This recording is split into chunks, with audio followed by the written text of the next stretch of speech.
I have proof she's cheating, Amanda, my sister-in-law, said as she dramatically pulled out a manila envelope. Everyone gathered around the dining table, gasping as she spread out photos on the shiny wooden surface.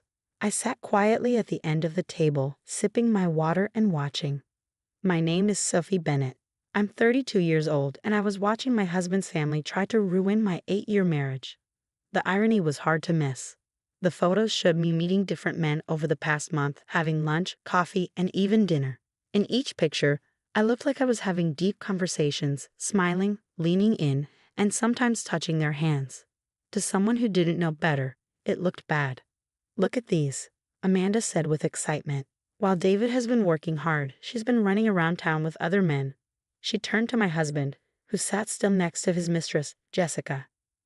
Now you don't have to feel guilty about Jessica, and you definitely don't have to give Sophie anything in the divorce. David didn't look at me. His mother, Eleanor, picked up a photo with shaky hands. Sophie, how could you? We welcomed you into our family. A long time ago, her disappointment would have hurt me. Now, I just smiled inside. Well, Amanda pushed. What do you have to say for yourself? I calmly put my glass down and looked around the table. David still wouldn't meet my eyes. His parents looked upset, though I noticed his father, George, seemed more uncomfortable than angry. Amanda stood tall, one hand on her hip, pointing at the photos. Nice pictures, I said. The lighting is great. You must have paid your private investigator a lot. Amanda's smirk faded. She hadn't expected that. That's all you have to say, she snapped. You're not even going to deny it? I reached into my purse, everyone tense, waiting for tears or a confession. Instead, I pulled out my tablet and set it on the table. Why would I deny it? I asked, my voice calm. Those men are all divorce lawyers. Silence. What? Amanda stuttered. I pointed at the photos. That's James Morrison, the best family lawyer in the city. This is Michael Chen. His firm specializes in cases involving cheating. And this dinner? That's William Parker. He's great at handling cases where people try to hide money before a divorce. Amanda's face turned pale. David suddenly found his water glass very interesting. You see, I continued, when I found out about David and Jessica 3 months ago, I decided to prepare. You're lying, Amanda said, but she didn't sound sure. I turned on my tablet. That's the great thing about legal meetings. There's always proof. I pulled up emails and signed agreements. But that's not even the most interesting part, I said, looking at David. Eleanor's voice shook. What do you mean? Well, I said, during one meeting, I learned something about recent property transfers in this family. Lots of money and houses changing hands. New companies being formed. I let my words sink in. George shifted uncomfortably. David frowned. Dad, is that why you had me sign those papers last month? You said it was just routine family business. I watched as realization hit him. His family wasn't just helping him cheat. They were hiding money before the divorce. David, sweetheart, we were just protecting you, Eleanor started. I cut her off. Actually, you were committing fraud. I smiled. And my lawyers have proof. Amanda sank into a chair, defeated. You knew, she whispered. You knew this whole time. I nodded and grabbed my things. Next time you hire a private investigator, make sure they're not working for both sides. I stood up, fixing my dress. Oh, and those lawyers. I officially hired the best one yesterday. I walked to the door, then turned back. David, your lawyer will get the paperwork tomorrow. You might want to read it carefully, especially the part about fraud. And Amanda. I met her shocked eyes. Thanks for the photos. They'll make great evidence. My heels clicked on the floor as I left. In my car, I finally allowed myself a small smile. They thought they had trapped me. They had no idea what was coming. The next few days were full of chaos. My phone wouldn't stop buzzing with messages from David's family. Some were threats, others were tearful pleas. Amanda, especially, kept switching between anger and panic. Her texts became more desperate. You can't do this to us, her latest message read. We're family. I thought about that word, family. They hadn't treated me like family when they were planning to leave me with nothing. I ignored her message and focused on my preparations. James Morrison's law office was exactly what I expected: shiny wood, leather chairs, and an air of power. I sat in the conference room, reviewing documents while waiting. Right on time, David walked in with his lawyer, followed by Eleanor and George. Amanda was last, trying to look confident but failing. "Mrs. Bennet," James greeted me with a nod. "Shall we begin?" I watched David's face as James laid out the evidence. He turned pale when we presented our timeline. Every shady property transfer, every new company, every attempt to hide money. Eleanor grabbed his arm when James mentioned possible criminal charges. "This is nonsense," David's lawyer said. "These were just normal family business decisions." "Are they?" I asked, sliding a stack of papers forward. "Because these documents show my name was removed from family business assets 3 months ago, right when David started his affair. Quite a coincidence, don't you think?" George shifted in his seat. He was always the weakest link, too worried about his social reputation to risk the scandal. "Now," James continued, "we're willing to be reasonable. Mrs. Bennet helped build this family's success. She only wants her fair share." "Fair share?" Amanda snapped. "She's trying to ruin us." I turned to her, calm as ever. "No, Amanda. I'm protecting what I helped create. Would you like me to play the recording of you and David discussing how to keep that gold digger from getting anything?" Her face went white. David's head snapped up. "You recorded us?" "No," I replied calmly. "Your mistress did.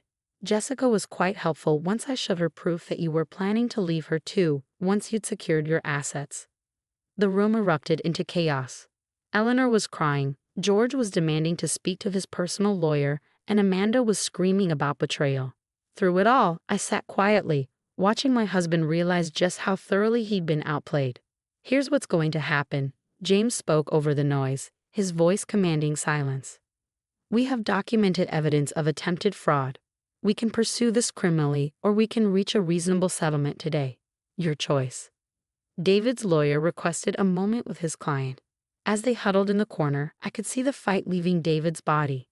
He'd always been arrogant, convinced of his own cleverness, but now he looked deflated. "We'll agree to fair terms," his lawyer finally announced. "Excellent," James smiled. "Mrs. Bennet has already outlined her requirements." He distributed copies of the settlement proposal. I'd been thorough but not vindictive. I wanted what I'd helped build, nothing more. "This is outrageous," Eleanor exclaimed, but George placed a restraining hand on her arm. "Sign it, David," he said quietly. "We can't risk this getting out." As David picked up the pen, Amanda made one last desperate attempt. "Wait. Those photos. They were in public places. She was flaunting these meetings." I couldn't help but laugh softly. "Of course they were public. I wanted you to see them. Every lunch, every coffee meeting. I knew you were having me followed. I just made sure your investigator got exactly what I wanted you to see." The realization that they'd been played at their own game finally silenced them. One by one, the documents were signed. As James gathered the paperwork, I stood to leave. "Sophie," David called out, his voice strange. "When did you get so calculating?"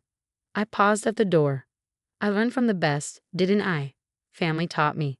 The irony of my words wasn't lost on anyone in the room. As I walked out of the office, I felt lighter than I had in months. Sometimes the best revenge isn't just about winning. It's about showing them they underestimated you all along. Outside, the autumn air was crisp and clean. My phone buzzed with a message from Jessica. "It's done. Thank you for showing me the truth about him." I smiled, remembering how easy it had been to turn David's mistress into my ally once I showed her proof of his pattern of betrayal. She'd been more than happy to share the recordings of his promises to her. His plans to discard her just like me once he'd secured his wealth. Sometimes the strongest alliances come from unexpected places. As I drove home, I thought about family, not the one that had betrayed me, but the one I would build for myself now, on my own terms.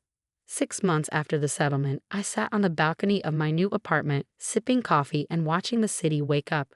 The morning sun cast long shadows across my recently furnished living room, highlighting the fresh start I'd made for myself. My phone buzzed with a text from Jessica. Of all people. We'd maintained an unlikely friendship after everything. "You won't believe who I just saw at Riverside Cafe, Amanda." She actually tried to pretend she didn't see me. I smiled, remembering how thoroughly the family had unraveled after our meeting. The carefully constructed facade of the perfect family business had cracked under the weight of their own schemes. George had retired early, claiming health issues, but everyone knew it was to avoid the whispers at his precious country club. Eleanor had thrown herself into charity work, desperately trying to maintain their social standing.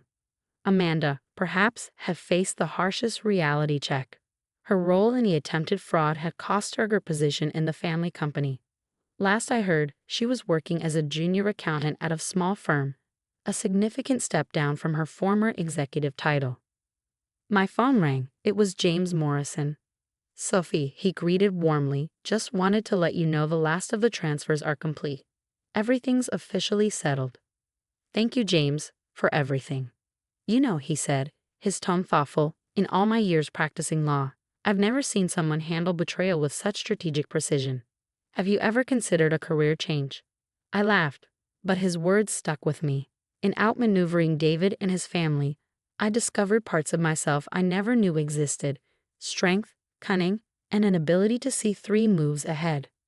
Later that afternoon, I met Laura, my closest friend, for lunch. She'd been my rock throughout everything, one of the few people who knew the whole story from the beginning. "Have you heard?" she asked, sliding into her seat. "David's been demoted. Apparently, some of his business decisions during the whole divorce drama didn't sit well with the board." I shook my head. I'm not surprised. He always did think he was smarter than everyone else. Speaking of smart, Laura leaned forward. "How's the new venture going?" After the settlement, I used part of my settlement to start a consulting firm, helping other women navigate complex divorces and financial disputes. It felt right, using my experience to help others protect themselves. "We're expanding," I said, unable to hide my pride. "Opened a second office last week." "Look at you," Laura grinned. "From being blindsided by your husband's betrayal to running your own empire. Who would have thought?" I thought about the woman I'd been a year ago, trusting, naive, willing to believe in family loyalty above all else. That woman was gone, replaced by someone stronger, wiser, but not bitter. If anything, I was grateful for the lessons learned. My phone buzzed again. Another text from Eleanor. "I miss you. The family isn't the same without you." I archived it without responding. Some bridges, once burned, shouldn't be rebuilt. That evening, as I reviewed applications for my firm's mentorship program, I reflected on how life had changed. The family that had tried to destroy me had inadvertently set me free. Their attempts to leave me with nothing had pushed me to become something more than I'd ever imagined. The doorbell rang. It was Jessica with a bottle of wine. Our monthly catch-up sessions had become a tradition of sorts. "To Karma." She raised her glass, settling onto my couch. "David's dating someone new, by the way. Poor girl has no idea what she's getting into." "Should we warn her?" I asked, half joking. Jessica laughed. "Something tells me she'll figure it out on her own. Besides, I hear she's quite clever with computers. Maybe she'll catch on faster than we did." We shared a knowing look. Sometimes the best revenge isn't about getting even. It's about moving forward while watching karma do its work. As the sun set over the city, casting an orange glow through my windows, I felt at peace. The family that had tried to write me off as naive had taught me the most valuable lesson of all. Never underestimate someone who has nothing left to lose. My new life wasn't built on revenge or bitterness. It was built on wisdom, strength, and the knowledge that sometimes the worst betrayals lead to the best beginnings. I raised my glass to the setting sun, silently thanking them for teaching me exactly who I could become. The story of how my husband's family tried to destroy me had become the catalyst for my greatest transformation. Sometimes the best revenge isn't about getting even, it's about getting better.